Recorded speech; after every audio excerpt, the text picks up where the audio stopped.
Alonso declared that he had reached the heaven forever.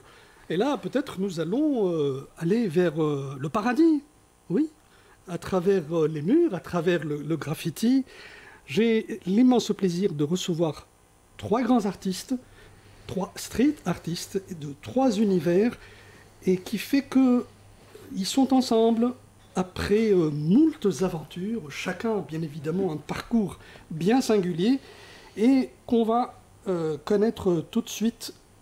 Bonjour messieurs. Bonjour. Bonjour. J'ai encore une fois beaucoup de plaisir à vous recevoir. Je commencerai par Nebé peut-être, hein. Et puis il y aura Rêveur et Chouf. Alors Chouf. Nebé, il va peut-être nous expliquer pourquoi il s'appelle Nebé. Et Rêveur, bon peut-être ça moi ça me fait rêver, alors que Chouf, ça c'est le regard, c'est l'œil. Encore une fois, merci d'être des nôtres. Alors, Nebé, d'après votre bio, j'ai pu retenir certaines dates, comme 1995, 2002, 2005. Alors, si vous nous éclairez sur quel fait il se réfère? Bah, déjà, avant de parler de 95, moi je parlerais de 88, 87, où vraiment j'ai découvert le graffiti. Bah, c'est peut-être pas pour dire que vous n'êtes pas aussi âgé que ça. J'ai voulu échapper. Donc 88, oui. Ouais, voilà, donc ça j'avais 3 ans. C'est le départ. J'avais 3 ans, je tiens à le dire. Bon, merci de le rappeler. C'est le départ de ma découverte avec le graffiti. Et donc c'est un gars de mon quartier qui pose James TCG qui va nous montrer la voie. Et tous les minots du quartier, ben, on va se mettre à peindre et puis à découvrir ce qui est réellement le graffiti, cette culture qui va englober la musique, la danse et notre domaine qui est l'écriture. Voilà. Et donc je vais découvrir ça, on va se monter en collectif, un collectif qui s'appelle JCT, qui veut dire je cours toujours, je cartonne tout. Et puis après on va... Alors pourquoi je cours toujours? Ouais, je cours toujours parce que le graffiti à cette époque-là c'était vraiment illégal. Aujourd'hui on est à la radio. Donc il fallait faire attention. Il fallait faire très attention et il fallait courir très vite. Voilà, pour pas avoir de démêlés avec la police, avec la justice. Donc c'est pour ça. Et puis ça avait une double signification qui signifiait je cartonne tout à 100%. Parce que c'est JCT ça. Voilà. C'est ça. Et Nebé, là, est-ce que vous avez touché un peu au niveau de la bande dessinée, par exemple? Non, moi c'est vraiment le graffiti qui m'a fait devenir artiste. Après, bien sûr que le monde de la bande dessinée, ça n'est pas étranger. Tout à fait étranger, oui. Mais c'est vraiment le graffiti qui m'a permis de développer ma sensibilité artistique. Très bien. Alors, moi, j'ai retenu 1995, 2002. Ouais, 2002, effectivement, pour moi, c'est une date importante. Parce qu'à l'époque, moi, je travaille dans l'animation, dans l'éducation. Et là, je vais partir en voyage. Et c'est ce voyage-là qui va me faire prendre conscience que je dois être artiste. Et là, je vais traverser plusieurs pays. Je vais prendre l'avion pour me rendre à Moscou. Et je vais avoir la chance de prendre le transsibérien pour traverser la Russie, la Mongolie, la Chine. Et après, je passerai... au Vietnam, le Cambodge, le Laos et la Thaïlande. Et c'est une bonne traversée. Hein. Ouais, non, c'était vraiment un grand voyage qui m'a fait prendre conscience de l'importance de mon art et puis on va dire de ma mission sur Terre en vrai. Parce que je me posais des questions, c'était comme un voyage initiatique.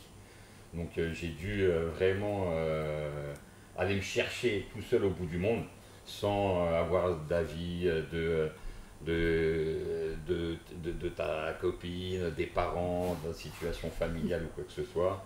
Et donc c'était un discours avec moi-même, un dialogue, pardon. D'accord. Alors, en fait, comment s'est opéré le passage du graffiti à la toile? Puisque là, nous allons voir plutôt des toiles au niveau du vernissage. Bien sûr. Justement, en 2002, quand je pars, j'ai déjà été voir... un gars qui s'appelle Christian, qui bosse dans un lieu culturel, et j'ai déjà prévu de faire ma première exposition à mon retour. Donc en fin de compte, je suis en période de réflexion, de jachère, et en vrai je vais passer naturellement sans me poser trop de questions, parce que c'est déjà prévu avant ce voyage-là. Et quand on dit que le graffiti, c'est vraiment que dans la rue, ça pour moi c'est un faux discours, enfin un faux débat, parce que les premiers graffeurs new-yorkais, ils ont tout de suite, mais vraiment très rapidement, exposé sur toile. Il y a des gens qui ont cru en leur travail, qui ont vu que c'était une expression totalement... Et Nobé, ça a démarré quand? Dans les années 80 ou avant même? Le graffiti? Le graffiti, oui. Ah ouais, non, franchement... Fin 70. 70 plutôt. Ouais, 60. même 60. Ouais. Même 60. La culture, Californie, la culture. C'est ça, oui. Le flower power, tout ça. la culture oui. du tag, vraiment, on peut même, quand on voit des vieux bouquins qui sont inspirés de la culture new-yorkaise, on voit des tags qui remontent à la fin des années 60. C'est ça, oui. Donc, nous, on se raccroche à un mouvement, mais qui a déjà commencé bien avant nous. Bien avant, oui. Bien avant nous. Ouais. Bien, alors, je vais passer la parole à Hosni Chouf, Chouf, et on va chauffer avec toi un peu ton parcours, puisque tu es né à la Médina et tu t'es intéressé très tôt à l'écriture, au langage et au sens des mots. Et en 2004, tu t'installes en France et tu as même fait des études en sciences politiques. Oui. Bonjour Simon, merci pour l'invitation déjà. Oui. En fait, moi c'est un peu... C'est pas que c'est spécial, c'est pas que c'est bizarre, c'est pas que c'est compliqué, mais moi je voulais pas être artiste en fait. Ah bon? Non, du tout. Du tout, la pratique picturale est venue tard, très tard, en 2007. Je me rappelle très bien, en 2007 en France. Et c'était quelque chose de pathologique et de thérapeutique. Je ne m'en rendais pas compte. Moi, je ne sais pas dessiner, je ne suis pas habile de mes mains que pour jouer au sport. C'est vraiment incroyable. Mais vraiment. Mais le rapport à la lettre, il était vieux puisqu'avant, mais ça je le dis très rarement, moi je pratiquais de la poésie. Donc j'écrivais de la Oui, c'est poésie. ça, vous avez Et après j'ai cette prédilection pour les mots. Exactement. À une époque, j'ai fait du rap. Il ne faut pas le dire. Ah. J'ai arrêté en 2002. Je me rappelle très bien. C'était le premier. Pourquoi il ne faut pas le dire? Écoutez, Non, mais rap, non, c'est une façon de parler. Flash. Exactement. The message. Mais c'est que Écoutez, là, on est d'accord.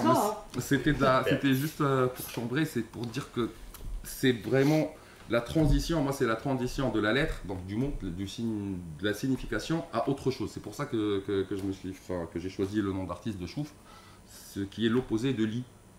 Moi, je ne demande pas aux gens de lire, je leur demande de regarder. De regarder. En fait, et c'est venu d'une façon très intellectualisée après, parce que je me suis dit, est-ce que je suis en train d'écrire? Si j'ai envie d'écrire, j'écris un poème, j'écris un livre, j'écris un article. Moi, ma démarche, c'était pour ne pas faire de la poésie. Je me rappelle très bien, j'avais un cahier de poésie. J'étais dépressif sans le savoir, j'étais en pleine dépression. Oh, c'est bien. Et la souffrance d'accoucher d'un poème, ça m'arrangeait plus. Donc j'ai pris 2 petits crayons en bois et j'ai commencé à gribouiller. Le lendemain, c'était pareil. Le surlendemain, c'était pareil. C'était 1 heure ou 2. Au bout d'une semaine, j'ai acheté une rame de papier. Je me suis rendu compte que j'ai passé 3 ans.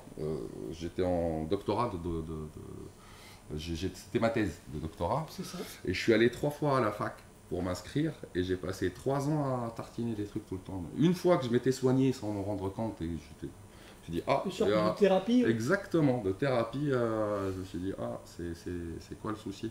Je me suis rendu compte que je suis allé 3 fois à la fac. La thèse, j'ai rien foutu à la thèse. Je viens d'une famille très modeste.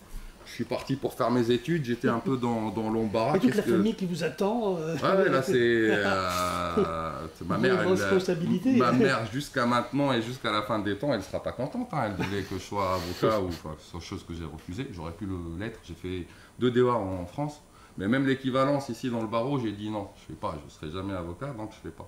Donc c'était un choix. Les gens ils croient que c'est du courage, moi je crois que c'est de l'égoïsme en fait. Je me suis dit vas-y, qu'est-ce que j'ai envie de faire pour ma vie? J'ai envie de faire ça, donc ça devient un projet de vie.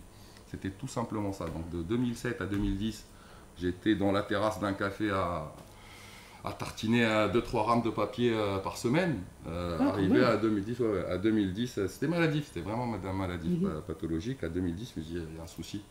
Là j'ai décidé d'en faire un projet de vie. Et là, j'ai commencé à pratiquer autrement, plastiquement. Pas que le mouvement, pas que la main liée, déliée ou enchaînée, peu importe.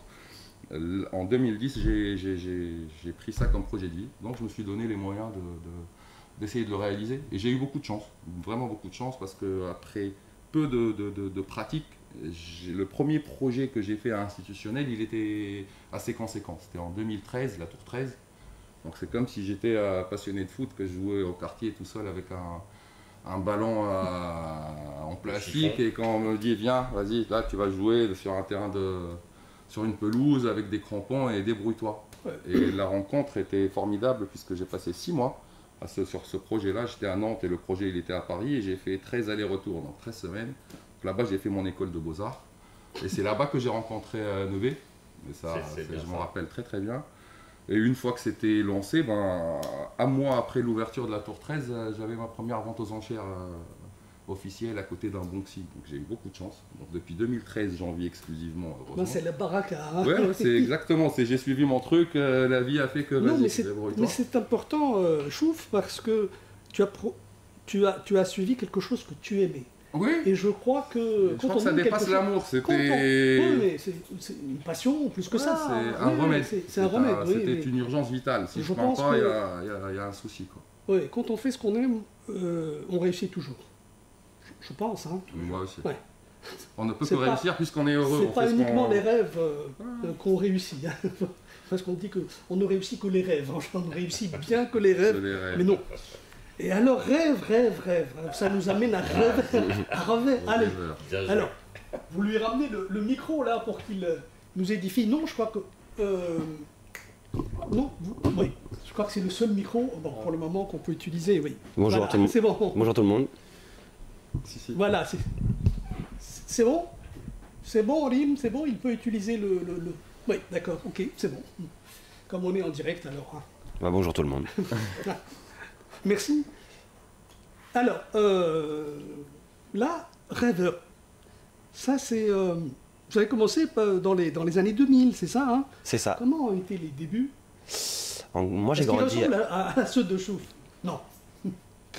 Non, pas du tout, mais peut-être plus à Nebé, parce que on vient plus du graffiti, et Chouf vient plus de la calligraphie et de l'art pictural, mais... C'est ça. Mais moi j'ai commencé, en fait je prenais le train pour me déplacer, le RER, j'ai grandi en banlieue parisienne, du coup pour faire mes déplacements Et de quel côté? dans le nord de Paris, Sarcelles, Villiers-le-Bel, tout ça, et on se déplaçait avec le RERD. Et la ligne de train, tous les murs étaient remplis de graffiti à cette époque-là. Et quand je vais à Rueil-Malmaison, je regarde, je prends voilà. Et moi, je passais mon temps collé à la vitre, à regarder tous les graphes. Et j'ai commencé à rencontrer des gens qui en faisaient dans mon quartier. Et là, je me suis mis aussi à les accompagner et petit à petit à en faire. Et de là, je suis rentré dans un collectif qui s'appelle ODV, qui veut dire Occasion d'être vu. Qui a été créé en 1999. C'est devenu ma deuxième famille. Je passais tout mon temps, mes journées, mes nuits avec eux. On était tout le temps ensemble et on faisait que peindre tout le temps. Alors beaucoup de peinture illégale au début. Et petit à petit, vers 2005-2006, j'ai commencé à être invité sur des festivals. Je fais beaucoup de festivals partout dans le monde entier, des festivals de muralisme ou de graffiti. Et là, vers 2006, j'ai commencé à être invité sur des festivals nationaux, déjà en France. Et vers 2010, là, j'ai commencé à voyager, à être invité partout, jusqu'au Japon, partout. Ouais. Mais alors, vous avez voyagé à travers le monde. Quelles sont les villes revers qui vous ont vraiment le plus inspiré, peut-être, ou le plus marqué? Il doit y en avoir, hein, quelques villes. Je sais que l'Amérique du Sud m'a beaucoup changé dans ma vision de la peinture parce que nous, on avait accès à tout à profusion. C'est-à-dire que dès qu'on a au niveau du matériel, voilà, des matériaux, des inspirations, des informations, des contacts, tout. On avait tout. Il y avait des magazines. Même si aujourd'hui il y a Internet, c'est encore plus simple. Il y a toujours un écosystème. Mais c'était pas si compliqué que ça pour nous de pouvoir peindre, même si on le pensait. Et quand je suis arrivé là-bas, mon premier voyage en Amérique du Sud, c'était en 2010. Et là-bas, j'ai découvert le graffiti de galère, parce qu'ils ont rien. Et j'ai appris plein de techniques. Et ça m'a ouvert l'esprit sur d'autres façons de faire. Notamment de moins utiliser la bombe aujourd'hui, ou d'utiliser diverses techniques. Parce que dans le graffiti, il y a comme des codes, et si c'est pas fait à la bombe, à 100% à la bombe, c'est pas du graffiti. Et je me suis très vite détaché de ces codes-là. Dans le graffiti, c'est un peu y a vraiment des codes et il faut les respecter, sinon t'es pas considéré comme un graffeur ou quoi que ce soit. Moi, je me suis très très vite détaché de tout ça. J'ai pas peur d'utiliser un pinceau ou d'utiliser d'autres techniques et quand même appeler ça un graffiti, même si ça ne l'est pas pour certains. C'était pour sortir un peu des chantiers. Parce que j'avais pas envie de rester cantonné à une seule et unique technique. Une normalisation, une standardisation qui fait que... J'avais pas envie de rester que là-dedans. J'aime découvrir et je suis intéressé par plein de choses. Et du coup, je préfère... À part l'Amérique du Sud, Revers... J'ai fait les États-Unis beaucoup. Je suis allé au Japon. Enfin, j'ai fait des pays. La liste, elle est longue maintenant. J'ai une empreinte carbone qui est assez mauvaise. Bon, mais c'était pour la bonne cause, en tout cas. La Tunisie, c'est du coup notre troisième fois ici. On a peint 2 années de suite pour un festival qui s'appelle Deep in the Hood, au quartier de Haïlel. C'est d'ailleurs là que j'ai rencontré Nebet. Oui. Osni, je l'avais rencontré avant dans un festival à la Belle Valette, dans un château. Mais Nebet, je l'ai rencontré ici. Et depuis, on habite juste à côté. On est tout le temps fourrés ensemble. Non, vous êtes du même pays et vous vous rencontrez en Tunisie. Ça, c'est la terre des rencontres. Hein. C'est la terre des rencontres. Et mine de rien, moi, quand j'ai immigré en 2004 pour faire mes études, je me suis retrouvé, sans le savoir, presque voisin de Revers. Ouais. En plus. J'étais dans le 9-5, lui il était à Sarcelles, moi j'étais à Goussainville. Alors, il fallait coûte que coûte que ce trio se fasse. Hein. C'est l'intelligence suprême de la vie. Voilà, maintenant, si on se voit pas, on se téléphone. Mais il déprime.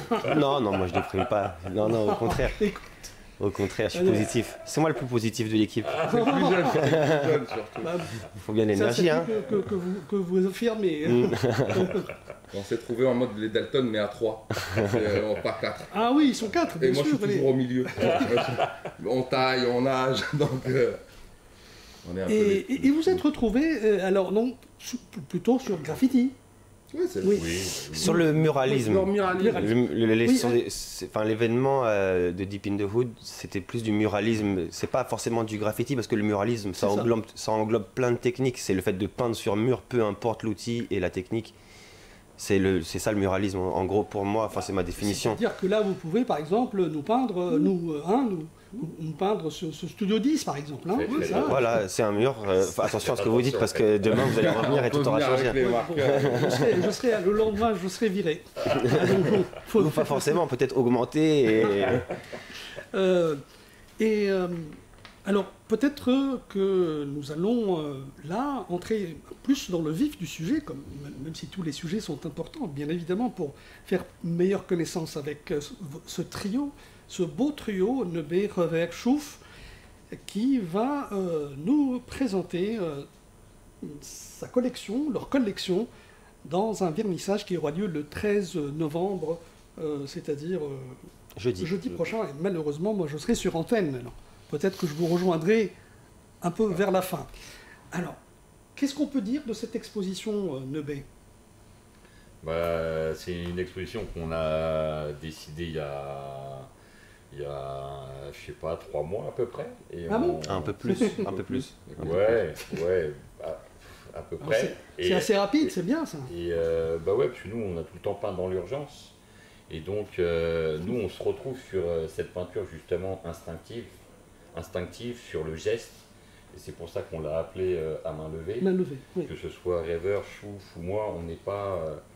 là à préparer, à faire des croquis ou quoi que ce soit. On improvise beaucoup. Voilà, il y a beaucoup d'improvisation dans notre art. Mm-hmm. Ouais, c'est vraiment le mot, c'est l'improvisation. Parce que mais déjà dans le festival où on s'est rencontrés, où on a commencé à travailler à 3, dès le début on a improvisé. On a improvisé des peintures, on ne se connaissait pas vraiment, on n'avait jamais peint ensemble, mais dès le début on a fait des peintures à 3 mains. Oh. Et ça s'est bien passé, et petit à petit ça s'améliore, et là on atteint un bon niveau, vous allez le voir à l'exposition j'espère. Oui, bien sûr. Mais on a peaufiné la technique à 3 mains. Mais il y a une sorte de feeling qui s'installe entre vous, je pense. Mais c'est l'essentiel. Voilà. Moi, si je peux me permettre, en fait, c'est la base. Moi, si je peux parler des rencontres que j'ai eues avec Nebet et Revers, c'est que c'est simple. on respecte le travail de tout un chacun et ça nous parle et ça nous plaît. Et on se respecte et on s'affectionne et on s'aime en tant que personne. Donc on s'est retrouvé, ok, son travail est cool, il me plaît, ouais, il y a du sens. Et le mec est cool et il est devenu mon pote. Donc c'était très, très instinctif en fait. C'est cette bienveillance naturelle humaine et c'est ce truc très rigoriste. Nous on rigole pas dans l'appréciation esthétique, même en parlant entre nous du travail, même des copains. Hein. Parce que si ça ne nous plaît pas, on dit ça ne nous plaît pas. Ah, donc pas vous êtes direct là, surtout, on peut être pas hypocrite, mais complaisant ou diplomate, mais sur la peinture, non, c'est interdit. Donc c'était naturel, on kiffe le taf, on se kiffe, on a travaillé ensemble, on a peint, on est devenus amis, même pas potes, on est devenus amis. Oui. Nebé, je le connais depuis 12 ans, 13 ans. C'est ça, ouais. Robert, je le connais depuis 4 ans. 5. Oh oui, la notion du temps avec moi, ça passe vite. De et toute c'est façon, comme si on se connaissait depuis 40 piges, c'est comme si on était dans le même collectif alors que Nebé c'est un collectif à lui tout seul. Lui il a créé un collectif et moi je suis contre tout collectif. Moi, je suis pour la responsabilité personnelle, ce que je fais. Même si maintenant il nous supplie pour être dans notre collectif. Sachant qu'on va en créer un, la bande des joyeux, le trio joyeux. Non, ce qu'il faut savoir, c'est que les collectifs dans le graffiti, ça date d'il y a très longtemps. Oui. C'était surtout un peu comme des gangs. Être tout seul, c'était plus dangereux que de marcher à plusieurs. C'est l'union qui fait la force. Exactement, parce que mine de rien, Nebé, comme moi, on a commencé, on était minots, même si on n'est pas de la même génération. Oui. On est petits, on est dans des quartiers.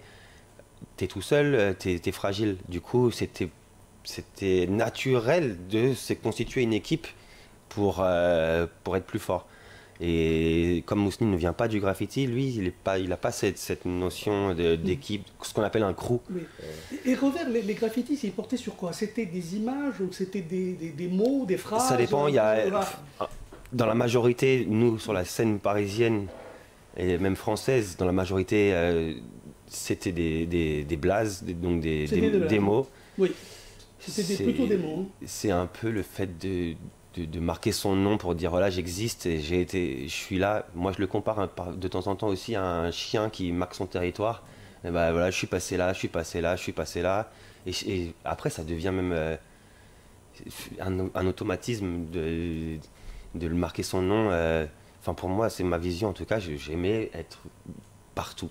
Mais là, ce que vous dites est vrai parce que moi je vais vous surprendre, mais dans notre quartier, il y a des tags comme ça, on parle de leur ville et ils s'identifient un peu par ce genre de blaze. C'est un peu un acte de rébellion pour dire qu'on existe. C'est ça, voilà, oui. Il y a, dans plein de cultures, même dans le passé, il y a eu à Pompéi, tout ça, les gens ont commencé à écrire leur nom tout simplement pour dire qu'ils savaient lire et écrire. Enfin, c'est un peu... Pour moi, c'est juste la façon. Mais là, il faut que vous nous prêtiez un son. Oui, Nebé. Bien sûr, non, mais moi, ce que je rajouterais, c'est aussi une manière d'exister pleinement, parce qu'on se débaptise pour se rebaptiser. C'est-à-dire qu'on oublie le patronyme, on va dire, familial et le prénom qu'on a hérité et qu'on n'a pas choisi. Qu'on n'a pas choisi. Et là, donc, c'est un acte de liberté, de revendication et d'identification, où on passe de ce statut d'enfant à vrai adolescent, on crée et puis homme, personnage. On se crée notre prénom et notre nom et qu'on assume. Oui, donc, moi personnellement, je comprends très bien. Moi, c'est deux autres trucs dont je veux parler, dans mon approche de la pratique. Oui. Moi, je parlerai d'art contextuel. Pour moi, ce qu'on fait, c'est le graffiti, c'est une appellation d'un truc contemporain, de quelque chose qui a existé depuis la nuit des temps. C'est ça. On est d'accord là-dessus. L'art contextuel, c'est je suis dans un contexte plastique. Le contexte plastique, en l'occurrence, c'est la ville, ou la ferme, où il y a du land art, ou j'en sais rien, ou la mer, enfin n'importe quoi. Dessiné sur les murs, ça existe depuis toujours. Hein. Depuis toujours. Donc pour moi, le graffiti, c'est juste une appellation d'un truc qui existait depuis la nuit des temps, qui est des artistes, ou des individus, ou des citoyens, qui s'approprient un espace public, qu'il soit un arbre, qu'ils peignent sur un arbre, sur un mur, et qui marquent soit leur présence, soit leur revendication dessus. À mon sens, le street art dans sa phase politique de revendicative, machin bidule, il existait aussi depuis la création de l'État. Depuis la nuit des temps. Exactement, depuis la création de l'État, c'est le citoyen qui vient, qui n'a pas le droit de toucher cet espace public et qui revendique, non, ceci est mon espace, moi j'ai le droit de l'utiliser à ma manière et d'agir. Exactement. Pour moi, le premier street artiste que j'ai connu, c'était un fou dans mon quartier. Moi, je viens de la Médina, de Bebjdid. Moi, je suis aussi né à Bebjdid, Hajami. Moi, Sabarine, c'est le Koteb Sabarine, c'est celui de mon grand-père. Je suis né là-bas. Et pour moi, un des tout premiers street artistes avec le recul que j'ai connu, c'était un fou, même si la notion de la folie elle est très relative. Je suis d'accord avec vous. Qui a écrit sur un mur avec du fram, du charbon, oui, abat le régime, il a pris 6 mois de tôle. Donc, mine de rien, qu'est-ce que le street art? On n'avait pas pris en compte qu'il avait eu une maladie mentale? Non. En 84, c'était... C'était comme, même il n'y a pas très longtemps, même avec Ben Ali, c'était la notion de crew et d'être en bande pour être protégé.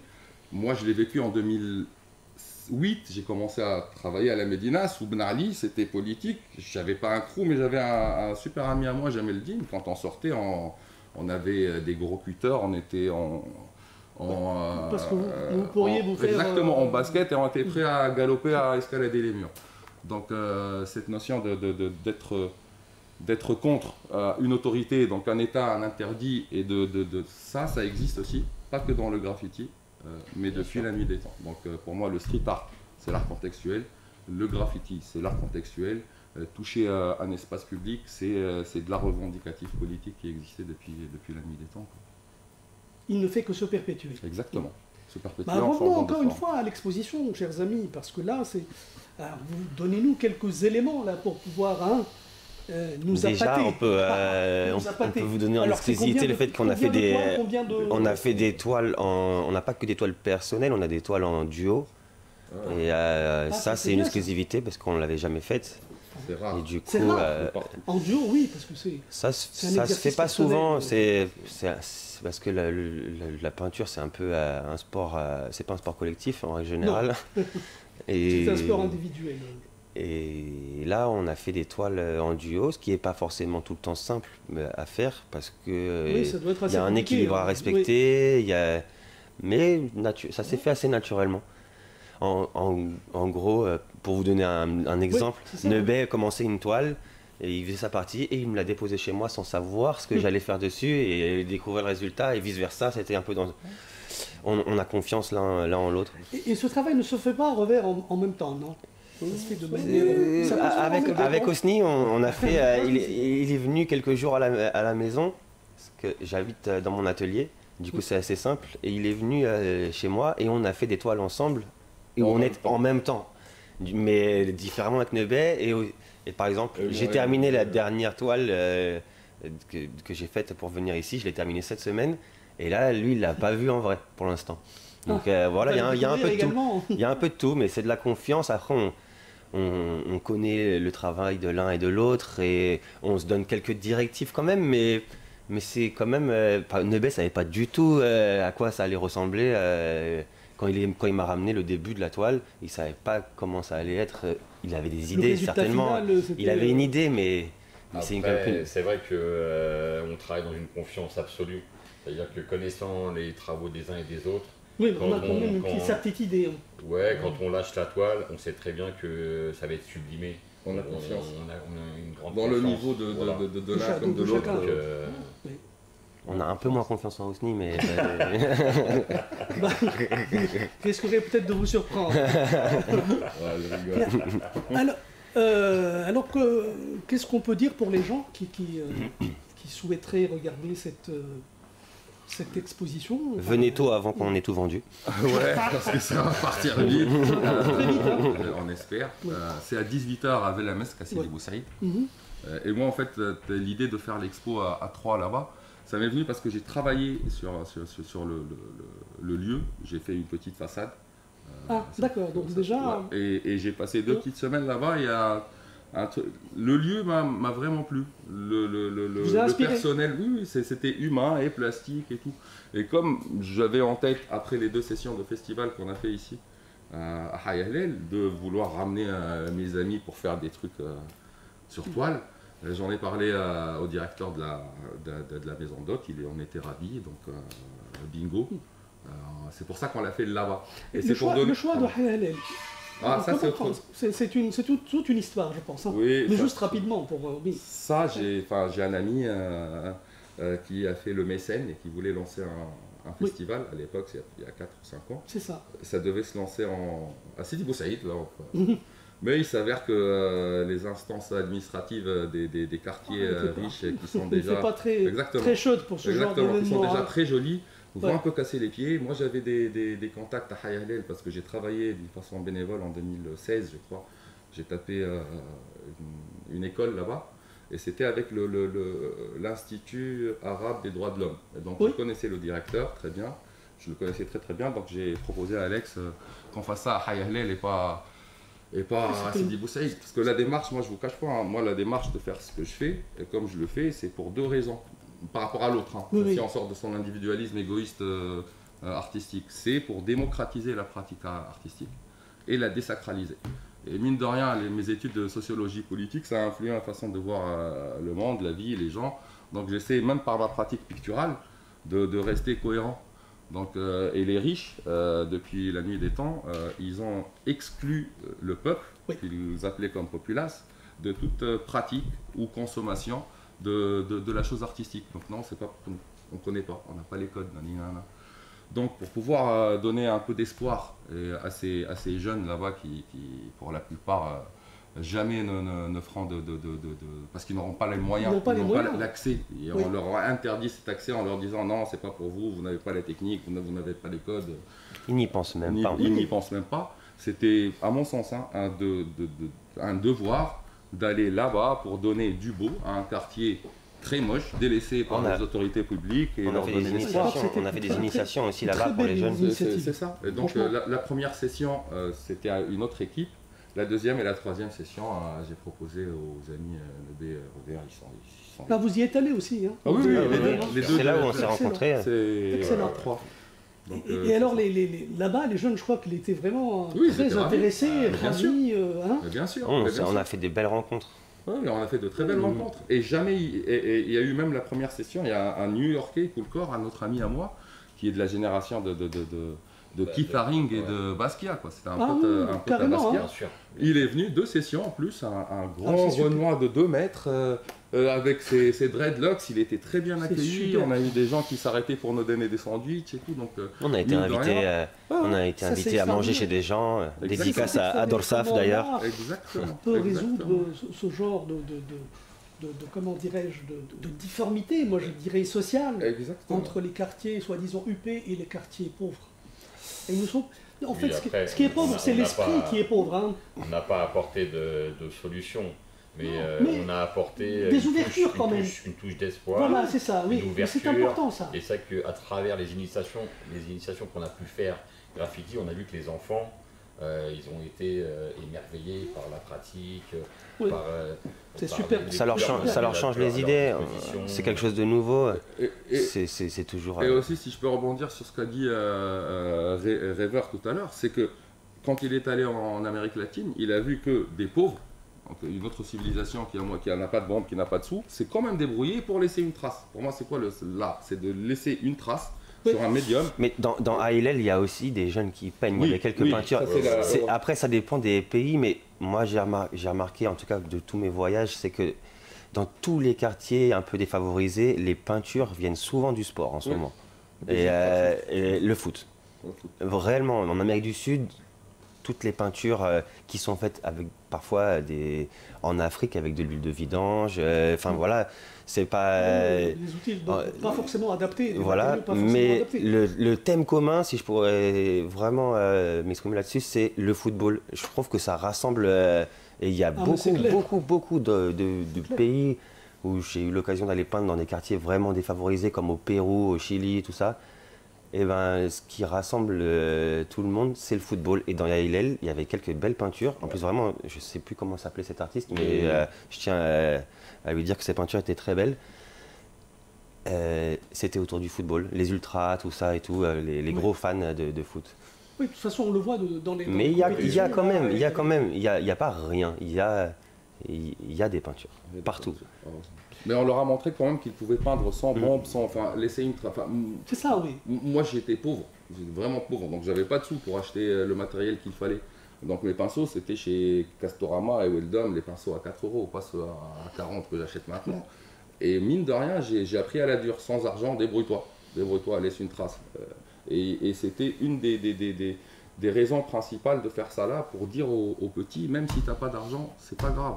Prends une marque de café, laisse une trace, tu n'as pas de papier, c'est pas grave, trouve un bout de bois. Enfin, débrouille-toi pour te donner les moyens de laisser une trace de ton expression avec toi-même, donc pour l'autre, sur un médium. L'autre jour, j'étais à l'atelier de Nebet, il s'est coupé le doigt, je vous jure que c'est vrai, hein. Et il a fait un tag avec son sang sur la porte. Donc il peut laisser ses traces avec n'importe quoi, celui-ci. Écoutez, vraiment, c'est un plaisir de discourir sur tous ces sujets-là, mais le temps, malheureusement, qui nous est imparti, quasiment presque venu à son terme. Je vous remercie énormément, Nebet, Revers, Chouf, et je vous laisse peut-être un dernier mot pour clôturer cet entretien.